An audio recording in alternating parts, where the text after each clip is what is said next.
Well, this is a very exciting day.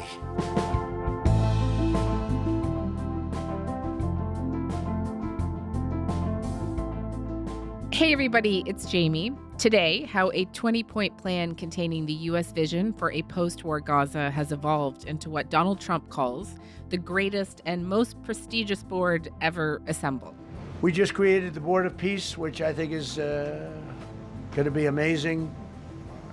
I wish the United Nations could do more. I wish we didn't need a Board of Peace, but the United Nations, and with all the wars It's a new international group to deal with global conflict, with Trump as the ultimate power broker.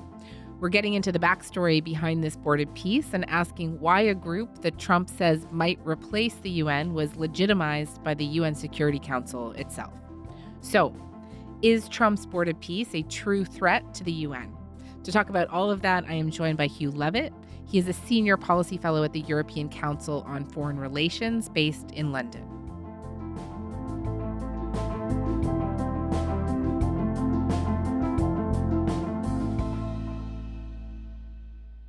Hugh, hey, great to have you on the show. Hey, thanks for having me. So you and I are talking around noon Eastern Standard Time on Thursday. I feel the need to timestamp literally every conversation I'm having these days. There was a signing ceremony that took place on the sidelines of the World Economic Forum in Davos today to formalize Trump's new Board of Peace. But I want to thank you all for being here. Yesterday we had a incredibly successful visit with many of the world's top business leaders, the best, the biggest, most successful, and foreign heads of state. And now we have one of the most important meetings of all, the official formation of what is known as the Board of Peace. Before we get into the board itself and what it is and why it has set off alarm bells around the world, I want to understand how the UN got into this problem in the first place, because it didn't come out of nowhere, right? And let's begin in September of last year, when the war in Gaza had really reached this moment of international tension, when the credibility of global institutions was being tested. And can you tell me more about what was happening in Gaza that set the stage for this new board? Sure. So the even bigger backstory, of course, as we all know, is Gaza was and has been in the midst of a pretty brutal war since Hamas launched its attack on Israel in October 2023. And so since then, there's been numerous, largely US-led efforts to try to reach a ceasefire. The Trump administration had an early win straight off the bat when President Trump returned to office in January. A first ceasefire was reached. Israel's Prime Minister Benjamin Netanyahu has tonight thanked President Biden and Donald Trump for helping secure the deal. With just days to go before he leaves office, President Biden tonight gave details of the ceasefire, which begins on Sunday. Phase 1 will last 6 weeks. It includes a full and complete ceasefire, withdrawal of Israeli forces from all the populated areas of Gaza, and the release of a number of hostages held by Hamas, including women. And that quickly fell apart due to Israeli calculations. Israel decided they hadn't finished in Gaza, went back in March of last year.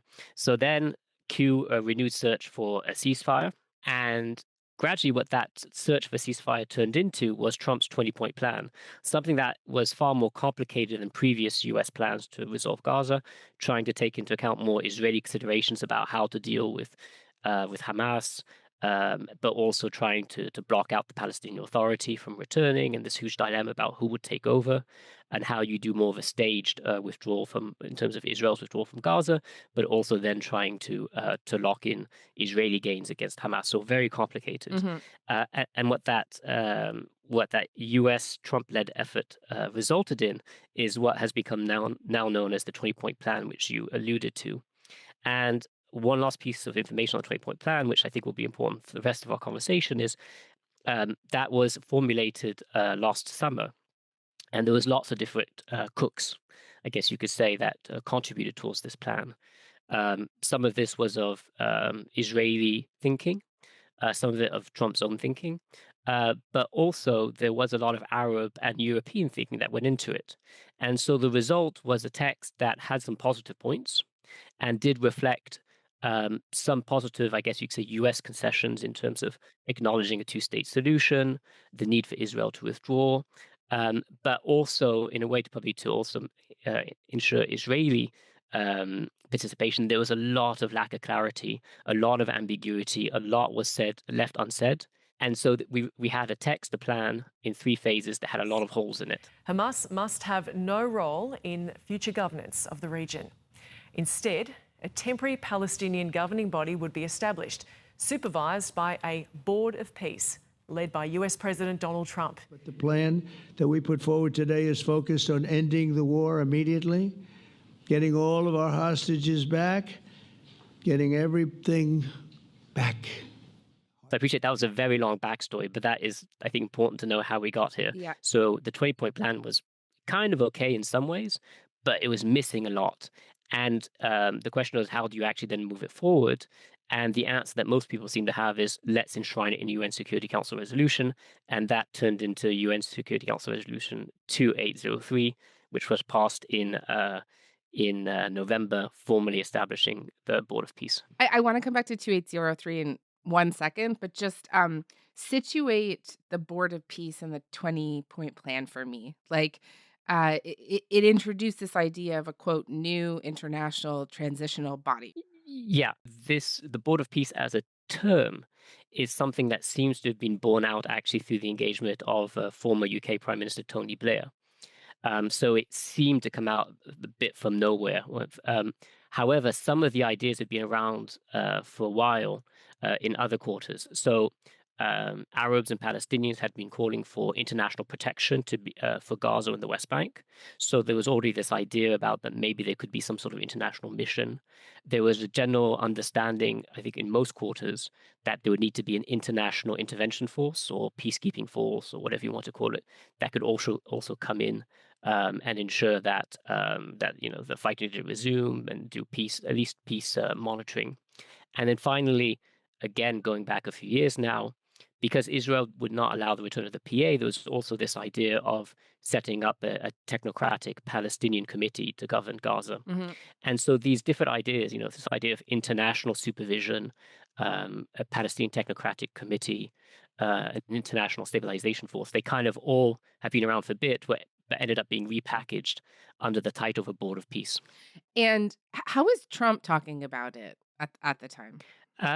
Not too much at the time. Like, I think all these sort of Trumpian things, it starts out as a bit of a slogan. My plan calls for the creation of a new international oversight body, the Board of Peace, we call it, the Board of Peace. Sort of a beautiful name, the Board. Mm. And, that's repeated, but without actually any sense about what it actually means. It's a slogan without much substance. And so this was an issue when it came to the vote at the UN Security Council. Members of the UN Security Council were being asked to support a text and a concept that they knew was problematic in terms of its lack of clarity, a potential contradiction of international law, the potential to be distorted, Mm-hmm. but they didn't really see an alternative. If they'd rejected the resolution or not endorsed it, they were worried that the Americans would either walk away or actually be even more unilateral in trying to move things forward in Gaza. Yeah. And then, but just quickly on the Board of Peace, like I guess like September, October, November, it was very much mentioned in the context of Gaza. But then that for the first time, you started to see Trump test out this idea that maybe it could be used somewhere else. And it was quite quickly then also referenced in the text for a potential ceasefire in Ukraine. Mm-hmm. Also, this mention of a Board of Peace that could be involved. So I think that's kind of the beginning of this becoming a little bit more than just a Gaza focused body.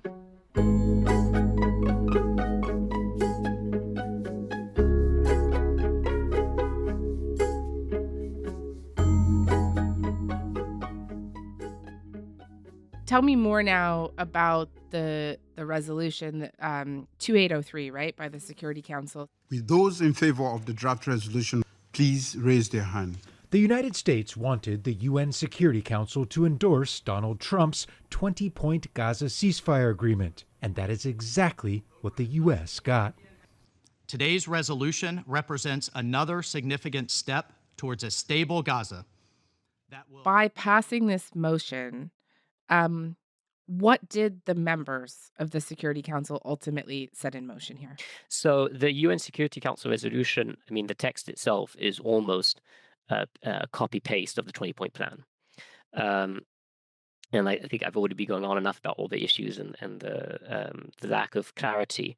But I think and again, to be very clear, European countries, Arab diplomats I was speaking to at the time were absolutely aware of these issues and the dilemmas they faced.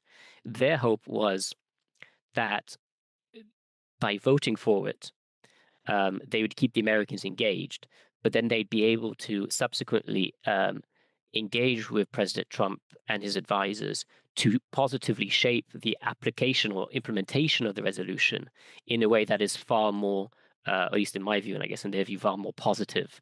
And this is what they did over the summer. In my, when I was setting the scene, there was a previous sort of U.S.-Israeli position, which Arab and European engagement was able to moderate and eventually turn into that 20-point plan. And so, and I agree with this, that was seen as relatively successful, despite still producing this plan with all its issues. So I guess Europeans and Arabs were hoping that after the resolution was passed, they could continue to keep Trump on side and move forward more positively. But I think now things have really, in the last few weeks and months, is a sense now that just the wheels have come off the bus, as it were, or the Trump bus.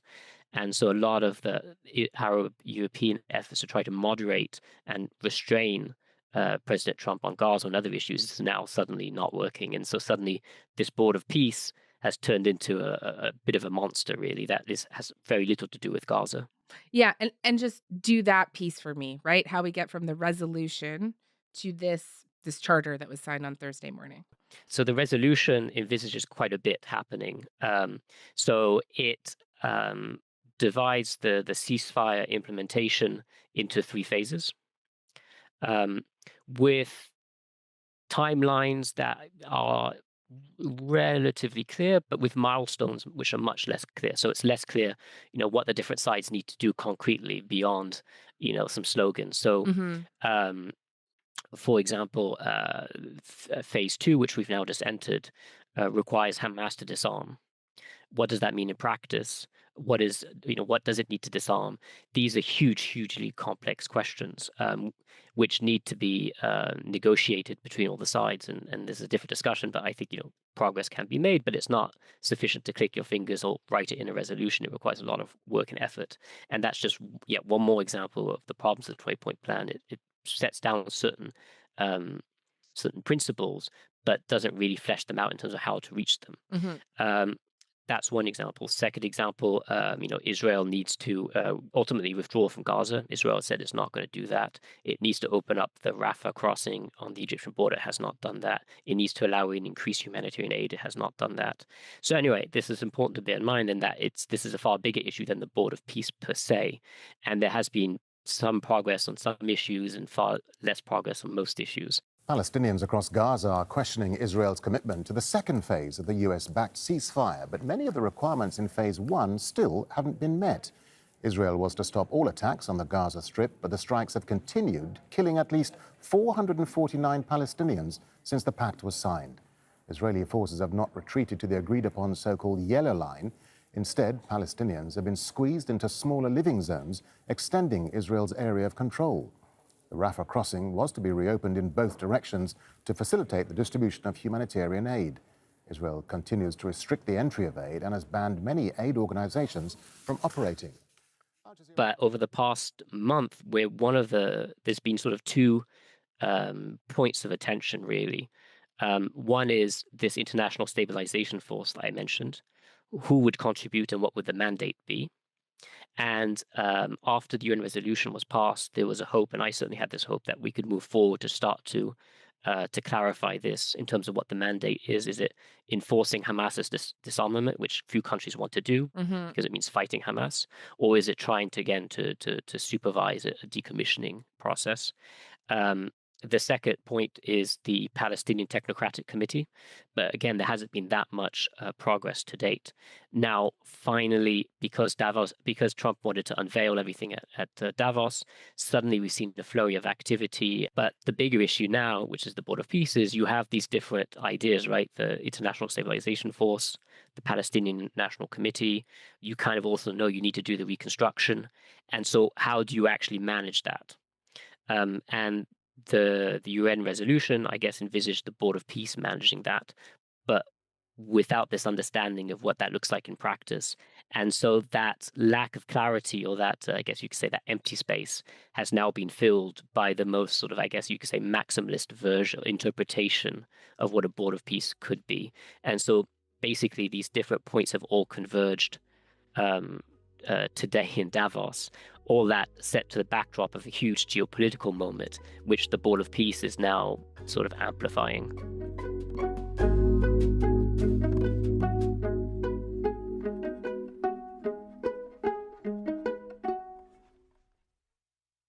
Sticking with Gaza for a moment, I want to broaden out with you in a second, but I was watching Trump's son-in-law, Jared Kushner, unveil what he called a master plan for the new enclave this morning, with economic zones, timelines, and pretty glitzy projections of like a Riviera-style reconstruction for the territory. Rafah will start with. This will show a lot of workforce housing. We think this could be done in 2-3 years. We've already started removing the rubble and doing some of the demolition.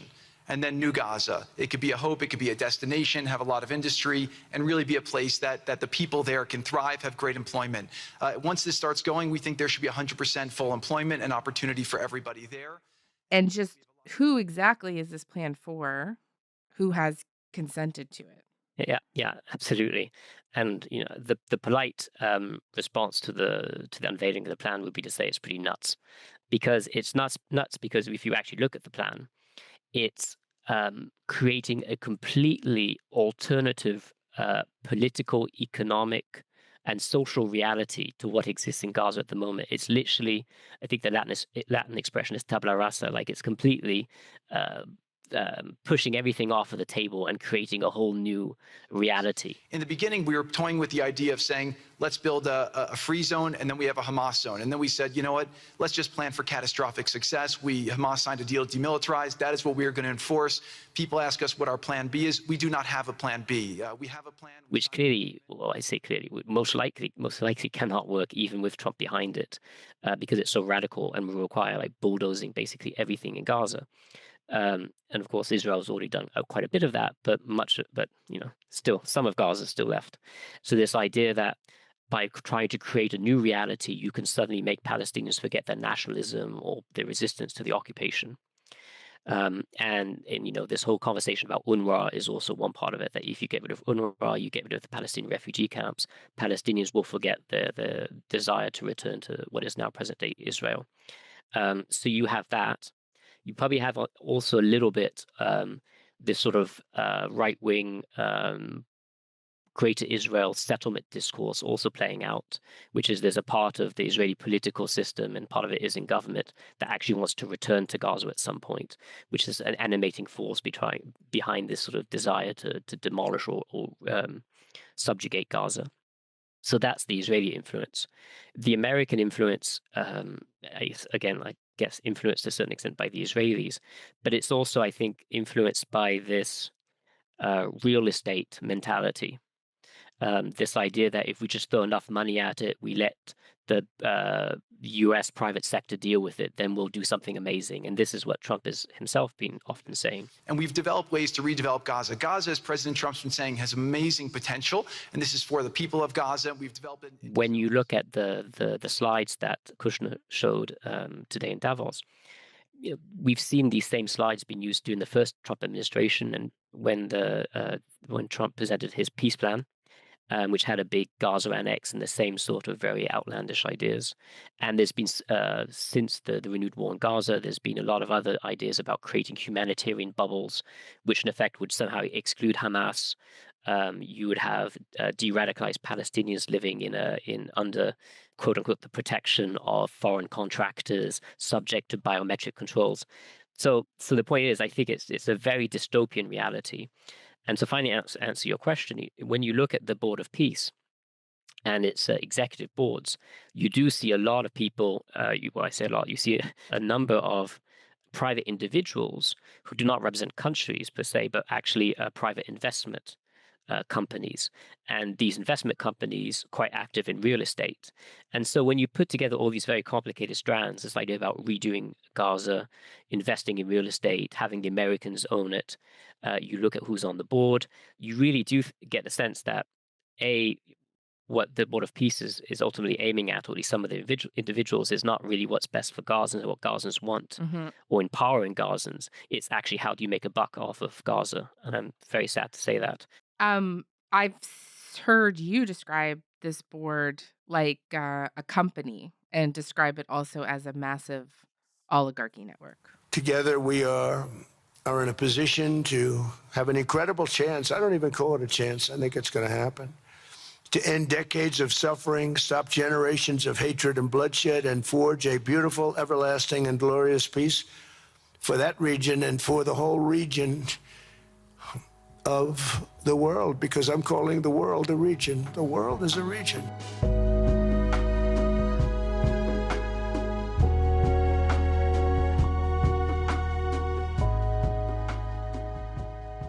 One thing I do want to bring up here, we've been talking so much about Gaza, and this is really where the Board of Peace originated from. In the charter, I mean, they signed the charter Thursday, but this draft of the charter leaked earlier in the week. They don't even mention Gaza, right? And what does that tell you? It tells you everything you need to know in terms of how this has grown into something that is now, I think, more question of a global order rather than Gaza ceasefire, in terms of, how is Trump trying to position the Board of Peace to not just allow him, in my view, to project his own authority over the global system, but potentially also re-engineer the global system in a way that is more in line with Trump's own impulses, whether that's sort of a real estate business impulse, whether that's kind of more of a 19th century geopolitical vision of great power politics and might is right. So anyway, it's morphed into something that's just, I mean, in some ways fascinating, if also very scary in terms of the implications for everything that's happening at the moment. But what I should just say is, that basically, if you look at the Board of Peace and this idea of the Board of Peace as a Trump company, the main Board of Peace is, to me, very problematic and has nothing to do, as we've been talking about, with the UN Security Council resolution that started this all. And I think it's quite right that Canada and Europeans stayed away from it. But like any good company, there's like a shell company or like a spin-off company to the main Board of Peace. And that's the actual Gaza bit. And that's the actual bit that is in line with the UN Security Council resolution and is very important, even if I still have misgivings about some of the bits and pieces. So it has this spin-off company has a Gaza executive board, and it has that Palestinian National Committee. So they are very much, especially the Gazan committee, is right at the bottom of the food chain. But nevertheless, those are the bits that I think Canada and Europeans should be working from the outside to try to support and to strengthen. Yeah. I mean, just to note, we haven't totally distanced ourselves from this board yet. Our prime minister is still considering joining. But, it just, on these kind of subcommittees and stuff, like, right, just for people listening, you have this main Board of Peace with this founding executive board, and on it are people like Tony Blair, real estate developer turned U.S. envoy Steve Witkoff, Jared Kushner, Mark Rowan, billionaire U.S. financier.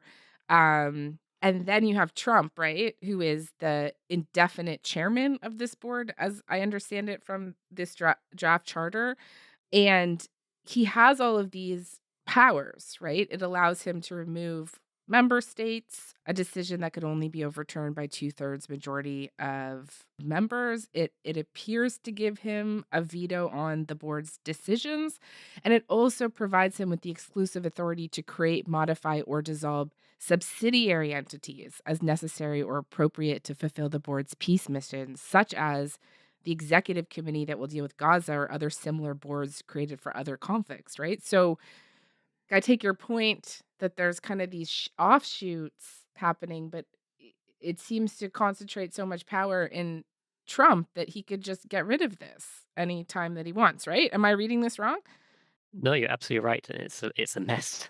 Um, and because also, when you really get into the weeds for the Gaza Executive Board and the Palestinian National Committee, as you said entirely right, the Trump has, at least according to the Board of Peace's charter, has full authority over those bodies. Yet you have two other sources of legitimacy and responsibility for those two bodies, I would argue. One is, again, the UN Security Council that set it up. And by the way, at least theoretically, the Board of Peace still has to report to the UN Security Council on a regular basis about its activities when it comes to Gaza, because that's in the resolution. And so that's the second authority, is the UN Security Council. The third one is, depending on your point of view, the State of Palestine / Palestinian Authority / the people, the Palestinian people who have sovereignty in Gaza. And so if you see this Gaza Executive Board or the National Committee taking decisions at the behest of the Board of Peace and President Trump and going against the decisions of the UN Security Council or of the State of Palestine, then that's a huge mess, both legally, but also administratively. And I'm pretty sure we'll head in that direction at some point. I mean, if we haven't yet reached that point, I think in part it's also that President Mahmoud Abbas, the head of the Palestinian Authority, is staying out of the way for now and is in any case really marginalized in this process. But also the UN Security Council, I think, is still like everyone, or like I should say that European members of the Security Council, like France, the UK, and also the Russians, the Chinese, etc., also processing all of this drama like we are. Mm-hmm. But I'm sure in the coming weeks and months, this is going to be a huge issue about, who do these Gaza subsidiaries report to really at the end of the day.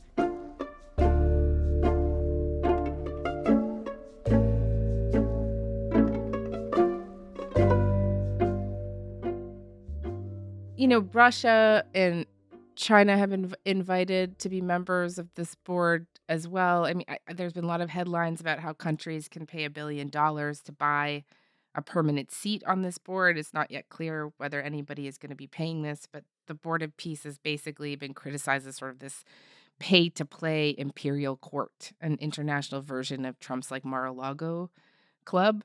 And I just wonder if we could also play out a couple of other scenarios here, right? Like if Russia joins this board, does it put pressure on Ukraine to trade territory for stability? What about China and Taiwan? Yeah, absolutely. And I think this is one of the huge risks of the Board of Peace in terms of how it's set up. Now, I should be clear that I think personally having, diplomacy requires people to talk to everyone, right? And it requires us to talk to the Russians. The Russians have a seat on the UN Security Council. I think that's very good. When you're doing diplomacy, it's a slightly different dynamic. The problem here with the Board of Peace is there's not that many members. Trump is easily influenced by people around him. And let's be absolutely clear, he tends to be more influenced by the Russians than by the Europeans. Because each member state of the Board of Peace has one vote each, and it's a pure majority decision. All it would take for some of the more liberal countries to be able to be coordinated, influence Trump, get a few people on side, and you could have the Board of Peace suddenly signing off on Ukrainian territorial concessions to Russia. Yeah. Now, thankfully, the Board of Peace does not have yet the international standing that the UN Security Council has. But I think it would still be, obviously be very problematic if the Board of Peace took those positions and the US took those positions, but it would also be extremely embarrassing, I think, for any country to be on that board and to have to kind of show up to the meeting, which then basically gives away Ukrainian territory, or indeed gives away Greenland, or God forbid Canada or any other country. I mean, these are things that sound completely unplausible and ridiculous, but this is the world that we are, at least currently, seem to be living in. Yeah. And just even if the Board of Peace succeeds partially, right? Does it also kind of encourage others to build their own parallel institutions, fragmenting global governance, pushing to hollow out the United Nations, right? like as it moves along? Is that just like the ultimate risk here, or? Well, I think we should be fair in saying that there's nothing per se illegal in creating a new organization, and there's plenty of organizations in the world, right? You have the G7, you have NATO, you have lots of regional organizations. So there's absolutely a place and indeed a legitimacy for having these bodies. I think ultimately it comes down to what do they aspire to do. The problem with the Board of Peace is if it was really just about Gaza, I would have issues with it, as we've been talking about, but okay, it's confined to Gaza. If it was Ukraine, then again, you get in a conversation about some of the policy issues, but it's Ukraine. We're here, the problem is clearly the way that President Trump is presenting it, the way he's talking about it, this is quite clearly an effort, maybe not to replace the UN, but to sideline it. And that's a completely different order of magnitude in terms of seriousness. I don't think he can be successful because, at least for now, there aren't sufficient members. The Europeans are not there. The Russians, at least for now, are not there, nor the Chinese. So we'll always be limited. But perhaps the problem is more in terms of not the success of this new Trumpian order, but the damage it will do to an already frail international liberal order, which again I should be very clear was failing and falling apart before Trump's second administration for many reasons, the war in Ukraine, but also, let's be clear, our own Western responses to the war in Gaza and this idea of double standards. So we all have some responsibility for the current state of affairs. But it does feel that we're at this very fragile moment. The last thing we need is now this alternative US project that will, as you say, risk fragmenting much more an already fragmented global governance system. All right, Hugh, this was really interesting. Thank you so much for taking the time. Thank you. My pleasure.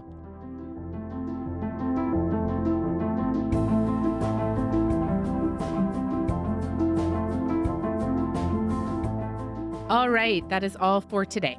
Front Burner was produced this week by Shannon Higgins, Kevin Sexton, Lauren Donnelly, Joytha Shengupta, Karen Outshorn, and Mackenzie Cameron. Our intern is John Costello. Our YouTube producer is John Lee. Our music is by Joseph Shabison. Our senior producers are Imogen Burchard and Elaine Chow. Our executive producer is Nick McCabe-Locos. And I'm Jamie Poisson. Thank you so much for listening, and we'll talk to you next week.